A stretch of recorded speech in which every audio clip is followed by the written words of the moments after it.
او سٹارټ شو ځه تاریخ ورته بیان کړه د دې شي د دې ګاډي تاریخ داسې دی ریاضه چې کوم ټایم کې هغه ترکي کې بغاوت شو د 2016 خبره ده دا ګاډي والا مالک چې دا ګاډي راوستي و ټانک مخه دی او درولې و دا چې په دې باندې دا رقم دی خراب شوی دی د دې باندې ټانک پتلی دی داسې اکسیډنټ نه دی مطلب دا هغه بغاوت خلاف دی خپل ګاډي قربانه هغه چې دی بیا څه ټایم بعد د کیمرو کې کوم ریکارډینګ راغی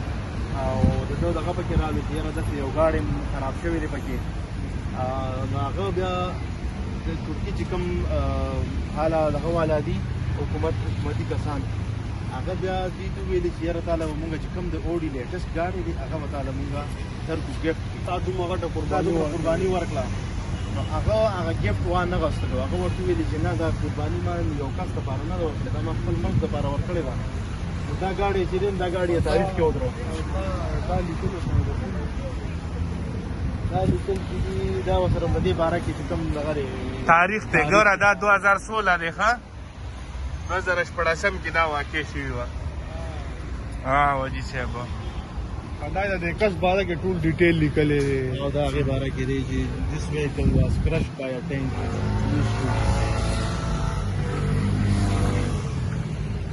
بس